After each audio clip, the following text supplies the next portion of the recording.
Guys good evening. आज हम बात करते हैं एक्सेल की एक और फंक्शनलिटी के बारे में जिसका नाम है नेट वर्क डेज INTL। क्या है ये? हमने लास्ट वीडियो में एक फंक्शन यूज किया था जिसके अंदर था हमारा नेट वर्क डेज। हमने उसमें कैलकुलेट किया था कि हम नेटवर्क डेज कैसे कैलकुलेट करेंगे। तो नेटवर्क डेज कैलकुलेट करने की रिक्वायरमेंट हमें कब होती है? जब हमें कुछ अपनी प्लानिंग करनी होती है, प्रोडक्शंस की होगी, सेल्स की होगी, या फिर किसी भी ऑपरेशनल एक्टिविटी के लिए हमें प्लानिंग करनी है और हमें अपने एनुअल टारगेट्स को, मंथली टारगेट्स को, वीकली टारगेट्स को अचीव करना है। तो हम क्या करते हैं? हम एक प्लानिंग करते हैं, रोड मैप बनाते हैं। बट अब उसके अंदर क्या आ जाता है? हमारे नंबर ऑफ डेज हमारे पास फिक्स होते हैं। साल में 365 है, महीने में 30 है, 31 है, 28 है, 29 है, और वीक के अंदर हमारे फिक्स डेज होते हैं। लेकिन अगर हम अपने मंथ की बात करते हैं, फॉर एग्जांपल मंथ इन जनवरी 2023, हम अभी का एक रिसेंट एग्जांपल लेते हैं, तो जनवरी 2023 के अंदर हमारे 31 डेज होते हैं। बट हमने लास्ट वीडियो में सीखा था कि हम नेटवर्क डेज कैसे निकालेंगे, जिसमें कि हमने क्या किया, 31 के अंदर से हमने जो वीकेंड्स थे, सैटरडे संडे हमारा ऑफ होता है, तो वीकेंड्स हमने माइनस किया और कुछ नेशनल हॉलीडेज हैं, फेस्टिवल हॉलीडेज है, हमने वो हटाए। तो हमारे नेट वर्किंग डेज कितने बने हमारे पास? नेट वर्क डेज मतलब कितने दिन हमारा काम होगा। तो हम क्यों निकालते हैं ये? हमने इसलिए निकाला कि अगर हम नेटवर्क डेज नहीं निकालेंगे, हम एज्यूम करके चलेंगे 31 डेज है और हमने प्लानिंग को 31 डेज के अकॉर्डिंग रखेंगे, लेकिन एक्चुअल जो काम होगा वो तो सिर्फ हमारा 21 डेज होगा, 22 डेज होगा, जिसमें कि हमारे वीकेंड्स का जो डेज है वो कम हो जाएंगे या फिर फेस्टिवल हॉलीडेज के डेज कम हो जाएंगे। तो अब हमें क्या करना पड़ेगा? हम प्लानिंग करेंगे कि हम वो जो 8 दिन 10 दिन का जो हमारा डिफरेंस है हम उसको कैसे मीटअप करें। तो अगर हम उसको मीट करना है तो हमें क्या करना पड़ेगा? थोड़ा सा हमें मैन पावर को इस अकॉर्डिंग हमें मैनेज करना पड़ेगा कि हमारा जो वीक डेज है वहां भी काम हो और जो वीक ऑफ है या फिर हॉलीडेज है उस पर भी काम हो। समटाइम कुछ हमारे हॉलीडेज ऐसे होते हैं जो नेशनल हॉलीडेज होते हैं, जैसे कि 15 अगस्त है, 26 जनवरी है, 2 अक्टूबर है, यहाँ पे हम काम नहीं कर सकते, कंपनियां बंद होती है, ऑर्गेनाइजेशंस बंद होती है। तो जनरली हम क्या करते हैं कि हम अपने टारगेट्स के अंदर लेके चलते 1 डे 2 डेज की छुट्टी है। लेकिन वीकेंड्स को हम मैनेज कर सकते हैं। कैसे? हम अपनी मैन पावर को रोटेशन पे ला सकते हैं। तो हम मैन पावर को अगर रोटेशन पे लाएंगे तो क्या होगा? हमारी जो वर्किंग है वो कॉन्टिन्यूसली रहेगी। तो हमारा टारगेट जो हमारी 8 दिन या 10 दिन का जो हमारा वीकेंड्स के नॉन एक्टिव डेज है, जो नॉन वर्किंग डेज है, वो हमारे कम हो जाएंगे और हमारी प्रोडक्टिविटी थोड़ी बढ़ जाएगी और हमारा जो टारगेट है हम उसको अचीव कर पाएंगे। सो अब इसके अंदर हम देखते हैं, हमने लास्ट वीडियो में तो देखा था नेटवर्क डेज का फंक्शन कि हम नेटवर्क डेज कैसे कैलकुलेट करेंगे। अब हम देखते हैं कि अगर हमें जो वीकेंड्स हैं उसको मैनेज करना है तो हम कैसे मैनेज करेंगे। अब वीकेंड्स मैनेज का मतलब, वीकेंड हम फिक्स कर देते हैं कि पर्टिकुलर दिस इंप्लॉइज के लिए ये वीकेंड होगा, इस इंप्लॉय के लिए वीकेंड होगा, इस इंप्लॉय के लिए ये वीकेंड होगा। तो जब हम रोटेशन में कर देते तो हमारा ऑल डे वर्किंग हो जाता है। तो ऑटोमेटिकली जब हम ऑल डे वर्किंग करेंगे तो प्रोडक्टिविटी हमारी बढ़ जाएगी। सो आइए ऑन द स्क्रीन हम देखते हैं कि नेट वर्क डेज INTL का फंक्शन हम कैसे यूज करते हैं, जिसमें हम वीकेंड्स को मैनेज कर लेते हैं। सो आइए ऑन द स्क्रीन हम देखते हैं। सो गाइस यहाँ पे अभी हमारे पास एक छोटा सा एग्जांपल है जिसके अंदर हम देखते हैं कि नेट वर्क डेज INTL का फंक्शन हम कैसे यूज कर सकते हैं। सो अभी यहाँ पे हमारे पास एक डिपार्टमेंट के 5 एम्प्लॉयज का डेटा है, जिसके अंदर employee 1, employee 2, employee 3, employee 4 and employee 5, 5 employees काम करते हैं। तो हमें इसके अंदर प्लानिंग करनी है। हम क्या करते हैं, जो एम्प्लॉयज हैं हमारे, इनको सबको हमें एक एक वीक ऑफ देना है। एक दिन तो रेस्ट करेंगे ना। तो अभी हमें क्या करना पड़ेगा, हम देखते हैं कि हम इसको कैसे मैनेज करते हैं। तो यहां भी हमारे पास है नेटवर्क डेज। हमने निकाला नेटवर्क डेज INTL D4E4, मतलब D4 है हमारी स्टार्ट डेट, E4 है हमारी एंड डेट। स्टार्ट डेट ये है, एंड डेट ये है। 1 जनवरी से लेके 31 जनवरी का डेटा, 31 दिन। उसमें से हम कहते हैं जी (11). अभी (11) क्या है, अभी हम इसको दोबारा देखते हैं। फिर हम लेते हैं K5 है हमारा हॉलीडेज, 26 जनवरी 2023, 26 जनवरी हमारा एक नेशनल हॉलीडे है। तो हमने क्या किया, 31 में से ये माइनस कर दिया और 11 क्या माइनस किया था हमने, ये 11 ही है जिसके लिए हमने नेटवर्क डेज के अलावा हमने ये सेकंड फॉर्मूला ट्राई करा है, जिसके अंदर हम देखते हैं कि INTL का हमने इसमें फंक्शन में ऐड होके क्या होता है कि हमारा जो वीकेंड है हम उसको मैनेज कर लेते हैं कि हमारा वीकेंड क्या होगा, रोटेशन हम कैसे प्लान करेंगे। सिर्फ एक जो 11 है ये, इसी के बेस पे हमारा सारा पूरा फंक्शन लिखा हुआ है कि वीकेंड 11 है हमारा वीकेंड। हम वीकेंड कैसे मैनेज करेंगे अपना, तो आइए हम फॉर्मूला को ट्राई करते हैं और देखते हैं कि हम कैसे यूज करते हैं। तो हम ट्राई करते हैं example is equals to network days INTL tab.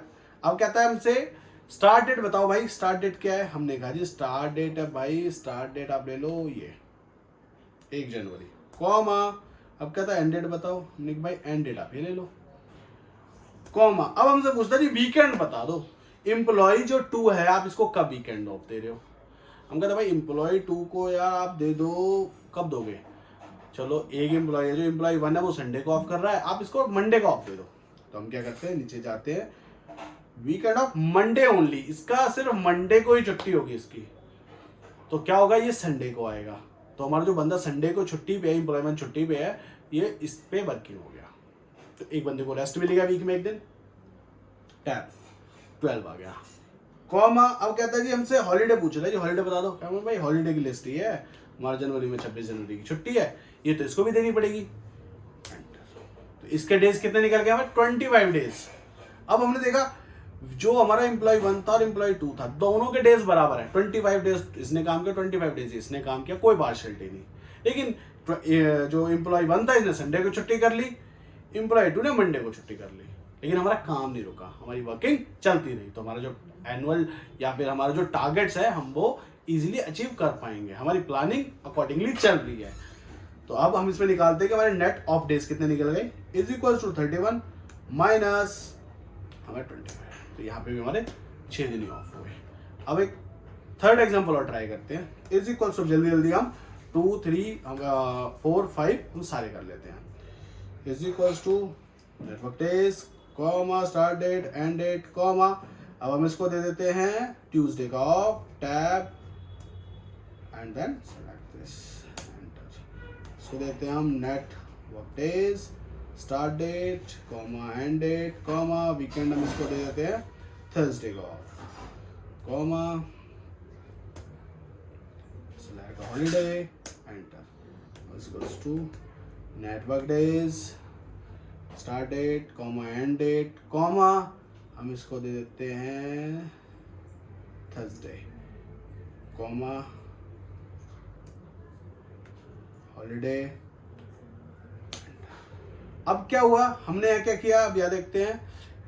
हमने यहाँ पे लिया 11 12 13 14 एंड 15, मतलब संडे मंडे ट्यूसडे वेडनेसडे और थर्सडे।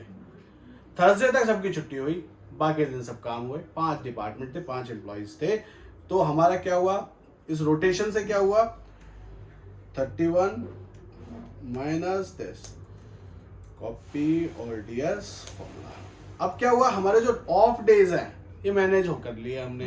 क्या हुआ, एक एम्प्लॉय को संडे को छुट्टी दी थी, एक एम्प्लॉय को मंडे को छुट्टी दी थी, एक को ट्यूसडे को, एक को वेडनेसडे को, थर्सडे। तो हमारी वर्किंग चलती थी और सारे एम्प्लॉइज को एक एक दिन का रेस्ट मिल गया। सो ये प्लानिंग हम जो कर सकते हैं वो कर सकते हैं नेटवर्किंग डेज INTL के फंक्शन की हेल्प से।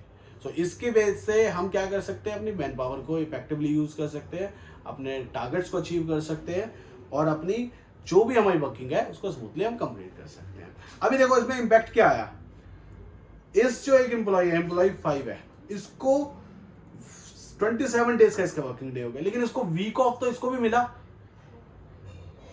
इसके ऑफ डेज हुए। पर्टिकुलर एम्प्लॉय की बात करते हैं तो 4 ऑफ हुआ। इस एम्प्लॉइज को, इन 2 एम्प्लॉइज को, 3 एम्प्लॉइज को, इन 3 एम्प्लॉइज को 6 ऑफ मिले, इसको 5 ऑफ मिले, इसको मिले हमारे ओनली 4 ऑफ। कैसे, अब एक किसी के भी एक का हम चेक करते हैं। हम दे देते हैं एम्प्लॉय 5 को, भाई इतने कम क्यों मिले हैं। तो हम देखते हैं इसको 27 वर्किंग डेज काम करना पड़ा। कैसे काम करना पड़ा, क्योंकि हमने यहाँ पे लिया था 15, हमने कहा था इसकी एवरी थर्सडे छुट्टी होगी एम्प्लॉय 5 की। तो हम जाते हैं अब कैलेंडर पे और हम देखते हैं हमने इसको थर्सडे की छुट्टी दी और एक हॉलीडे दिया है। तो क्या होता है, हम गए कैलेंडर पे, हमने सिलेक्ट किया अपना जनवरी मंथ। अब हम यहाँ पे कैलकुलेट करते हैं, इसकी छुट्टी कब है भाई, थर्सडे को।